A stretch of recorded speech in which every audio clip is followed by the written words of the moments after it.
کریم نے بہت ہی خوبصورت انداز میں آپ جو حج کی آیات ہیں اگر ان میں آپ دیکھیں، قرآن کریم نے 4 مقامات پہ شاعر اللہ کا لفظ استعمال کیا ہے، اور جہاں جہاں استعمال کیا وہ ایسے مقامات ہیں جو حج سے مربوط ہیں۔ قرآن کریم نے صفا و مروہ کو کہا ہے کہ ان الصفا والمروۃ من شعائر اللہ، صفا اور مروہ کو فرمایا کہ یہ شاعر اللہ میں سے ہیں۔ جو قربانی کا جانور ہے والبدن، اس کے لیے بھی یہی لفظ استعمال ہوا کہ یہ شاعر اللہ میں سے ہے۔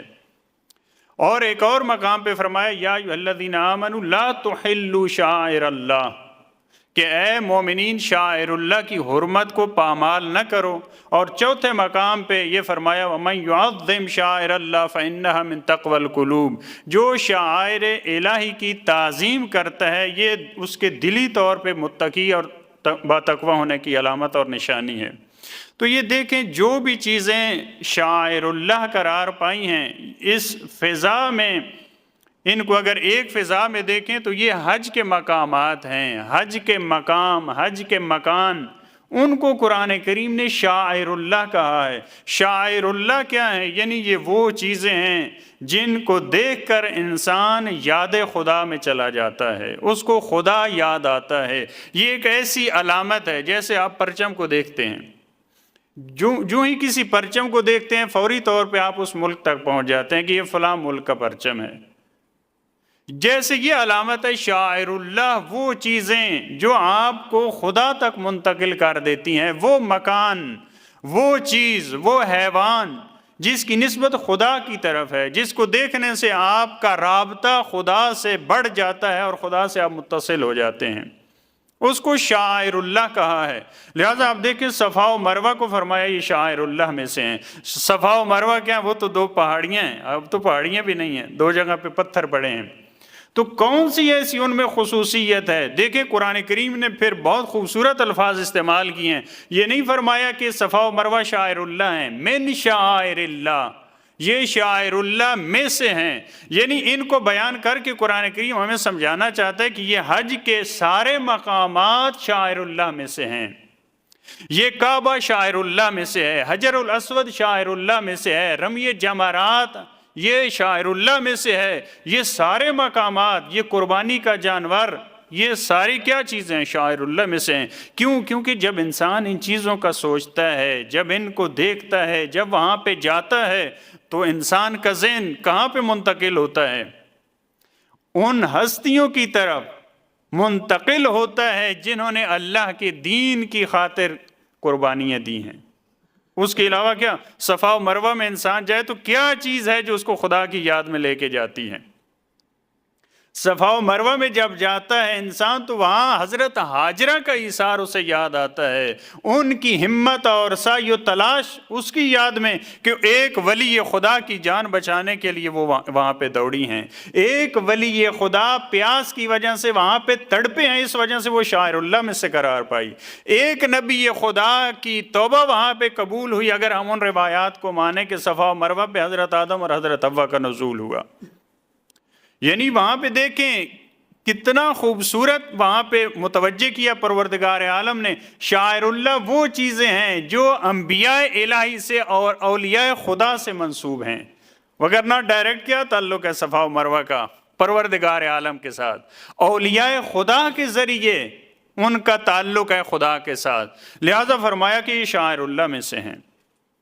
یہ قربانی کا جانور، کیونکہ حضرت ابراہیم کی جو قربانی تھی وہ عشق الہی میں تیار ہو گئے تھے اپنے جوان بیٹے کی گردن پہ چھری چلائیں، یہ ان کے ایثار اور قربانی کی یاد دلاتی ہے، لہذا فرمایا یہ بدنا، یہ اونٹ، یہ قربانی کا اونٹ یہ تمہارے لیے شاعر اللہ میں سے ہے، کیونکہ یہ خدا تک پہنچاتا ہے، یہ تمہیں دین تک پہنچاتا ہے، دین کے لیے کچھ دینے کا جذبہ تمہیں پیدا کرتا ہے۔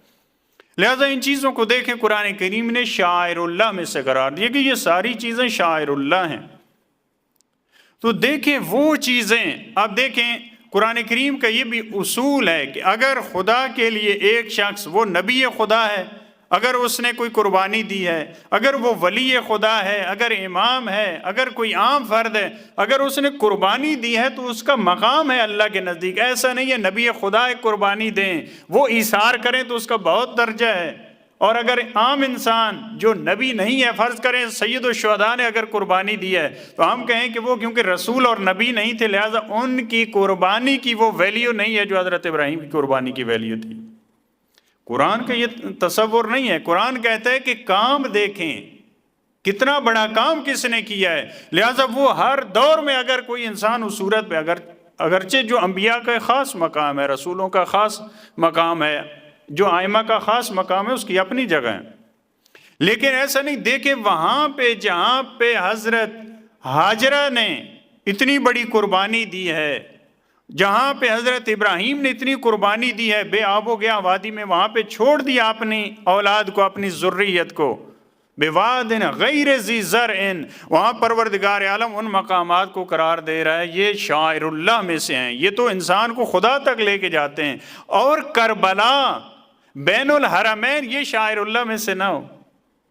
دیکھیں وہاں پہ صفا و مروہ میں یا قربانی کا جانور، یہ ساری علامتیں ہیں۔ وہاں پہ مصیبتیں آئی ہیں لیکن مصیبتیں اپنی انتہا پہ نہیں پہنچیں، اپنے عروج پہ نہیں پہنچیں۔ وہاں مصیبتوں کا آغاز تھا لیکن اس قربانی کے مد نظر، ایثار کے مد نظر پروردگار عالم نے اس کو کیا قرار دیا کہ یہ شاعر اللہ میں سے ہیں۔ تو وہ کربلا، اگر وہاں پہ حضرت اسماعیل تڑپے ہیں، اگر وہاں ان کو پیاس تھی، پیاس کی شدت تھی، حضرت ہاجرہ دوڑی ہیں، تو کربلا کیوں نہیں شاعر اللہ میں سے؟ کربلا وہاں پہ جانوروں کی قربانیاں تھیں، اس جانور کو قرآن کریم نے کہا کہ یہ شاعر اللہ میں سے ہے۔ وہ انسان جو اللہ کی راہ میں ذبح ہوئے وہ شاعر اللہ میں سے کیسے نہیں ہو سکتے؟ یہ کیسی سوچ ہے؟ یہ شدت پسندی کہاں تک انسان کو لے جاتی ہے کہ ایک مقام کو وہ شاعر اللہ سمجھ رہا ہے، اس کا احترام کر رہا ہے، اور جو حقیقت ہے، جو معراج ہے، جو عروج ہے، وہ تو مجاز تھا جہاں پہ جانوروں کی قربانی تھی۔ وہ تو پیاس کے بعد وہ سیراب ہو گئے ولی خدا، لیکن یہاں کربلا کا آپ ماحول دیکھیں تو اگر وہ صفا و مروہ شاعر اللہ میں سے ہے تو کربلا اور اس کے بین الحرمین اور یہ حرم، یہ مقدس مقامات بدرجہ اولا شاعر اللہ میں سے ہیں۔ کون سا انسان ایسا ہے جو وہاں پہ جاتا ہے وہ یاد خدا میں نہیں ہوتا؟ کیا اپنے وطن میں رہ کے انسان یاد خدا میں ہوتا ہے، یا ان مقامات پہ جائے تو وہ خدا کی؟ کیونکہ شاعر اللہ کی تعریف یہ علامتیں ہیں جو انسان کو خدا کی طرف لے کے جاتی ہیں۔ ان مقامات پہ جاتا ہے انسان تو خدا سے دور ہوتا ہے یا خدا سے قریب ہوتا ہے۔ اگر آپ ان آیات کی روشنی میں نہ بھی مانے شاعر اللہ، تو جو ایک فلسفہ اور ہدف ہے شاعر اللہ کا، اس کے تحت اگر دیکھیں تو یہ وہی مقامات ہیں، وہ ہدف، وہ مقصد جس کو صفا و مروہ، جس کو کعبہ، جس کو وہ قربانی، جس کو رمی جمرات، وہ سارے پورا کر رہے ہیں، یہ حرم بھی اس کو پورا کر رہے ہیں۔ لہٰذا یہ شاعر اللہ میں سے ہیں، ان کا احترام، اور قرآن کریم نے کتنی تاکید سے کہا لا تحلوا شاعر اللہ، یہ شاعر اللہ کی حرمت کو پامال نہ کرنا، ان کا اپنا احترام ہے۔ پھر احترام بھی دیکھیں کتنا احترام اسی طرح سے ہے جیسے حکم خدا ہے۔ لہٰذا شاعر اللہ میں اگر حجر الاسود ہے تو اس کا احترام اور بوسہ لینا، وہ بھی ایک پتھر ہے، اس کا بوسہ لیں گے تو یہ شاعر اللہ کا احترام ہے۔ رمی جمرات میں ایک پتھر ہے، اس کی بے حرمتی کریں گے تو شاعر اللہ میں سے ہے۔ ایسا نہیں ہے کہ رمی جمرات میں وہ پتھر شاعر اللہ میں سے ہیں تو آپ وہاں بھی جا کے احترام کریں۔ وہاں پہ شاعر اللہ میں سے کیا ہے؟ ان کا احترام کیا ہے؟ وہاں پہ پتھر مارنا، وہاں پہ برات کا اظہار کرنا، وہ شاعر اللہ میں سے ہے، وہ احترام ہے۔ لیکن حجر الاسود، اس کا احترام کرنا، اس کا استسلام کرنا، اس کا بوسہ لینا، وہ شاعر اللہ میں سے ہے۔ لہٰذا اس کی جو احترام ہے، اس کی جو عزت ہے، وہ بھی دیکھیں گے کہ پروردگار عالم کا حکم کس طرح سے ہے۔ جو اس کے حکم پہ عمل کرتا ہے وہ اگر برات اور بیزاری ہے تو اسی میں احترام ہے۔ یہ ایسا نہیں ہے کہ بعض دفعہ یہ ہمارے ذہن میں آتا ہے کہ اگر ہم برات کریں گے، اگر بیزاری کریں گے تو یہ بے احترامی ہو جائے گی۔ دیکھیں خدا نے کس چیز کا حکم دیا ہے۔ اگر برات اور بیزاری کا حکم دیا ہے تو وہی عین توحید ہے، وہ عین نبوت ہے، عین رسالت ہے، وہ عین اخلاقیات ہیں۔ اور پروردگار عالم نے جن چیزوں سے جڑنے کا حکم دیا ہے ان سے دوری اختیار کرے اگر انسان، چاہے وہ کسی عنوان کے تحت ہو، تو وہ وہاں پہ بے حرمتی کر رہا ہے، وہ اس عزت کو اور حرمت کو پامال کر رہا ہے۔ لہٰذا فرمایا کہ اللہ کے شاعر کی حرمت کو پامال نہ کرو، ان کا احترام ہے اپنا، جیسے وہاں صفا و مروہ کا احترام ہے، جیسے اس قربانی کا احترام ہے، اس کو آپ نہیں مار سکتے، اس کی آپ بے حرمتی نہیں کر سکتے، اسی طرح ان حرموں کا، ان قبور کا، ان ذریحوں کا، ان سب کا احترام ہے، کیونکہ یہ شاعر اللہ میں سے ہیں، ان کی جو حرمت ہے، ان کا احترام ہے، وہ واجب ہے۔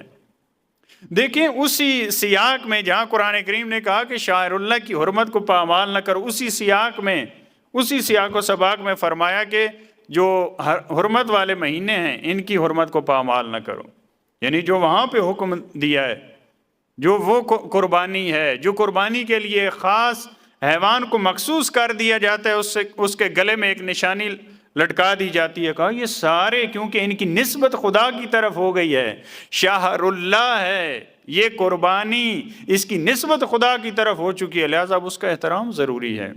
دیکھیں یہ جمادات، یہ حیوانات، ان کی نسبت جب خدا کی طرف ہو جائے تو ان کا احترام ضروری ہے۔ تو وہ انسان جو ولی خدا ہے، وہ انسان جو حجت خدا ہے، وہ انسان جو خلیفت اللہ ہے، جو اس کی نسبت خدا کی طرف ہے، تو اس سے کسی چیز کا موازنہ نہیں ہو سکتا۔ کیسے انسان ان حرمتوں کا پاس نہیں رکھتا اور ان کو پامال کرتا ہے؟ لہذا دیکھیں یہ کتنی کج فہمی اور کج فکری ہے کہ توحید کے نام پہ انہی مقامات پہ حملے کیے گئے، توحید کے نام پہ۔ دیکھیں یہ جب فکر وجود میں آئی تو فقط ایک جگہ پہ نہیں ہے، فقط جنت البقیع کا مسئلہ نہیں ہے۔ جنت البقیع میں جتنے مزارات تھے، مکہ میں جنت المعلی وہاں پہ جتنے مزارات تھے، جدہ میں حضرت حوا وغیرہ، شہدائے احد، رسول اللہ کی مادر گرامی، جتنے وہاں پہ بغیر کسی استثناء کے۔ دیکھیں اس طرح سے نہیں ہے، بعض دفعہ البتہ یہ ایک الگ چیز ہے کہ اس فکر کا اہل بیت کے جو ماننے والے ہیں، یہ اہل بیت ان سے خاص دشمنی ہے، اس میں کوئی وہ نہیں ہے، کوئی دوسری بات ہی نہیں ہے۔ لیکن جب یہ ان حرموں کو اور ذریح جو تھیں ان کو گرانے کی باری آئی، انہوں نے نہ کسی صحابی کی قبر کو دیکھا، نہ اہل بیت کی قبر کو دیکھا، نہ ازواج کی کسی چیز کو نہیں دیکھا، کیونکہ فکر اور سوچ یہ تھی کہ کسی قبر پہ کوئی عمارت نہیں ہونی چاہیے۔ جو ان کے ہاں احادیث یا جو جعلی جو چیزیں تھیں یا ضعیف جو ان کا مبنی تھا۔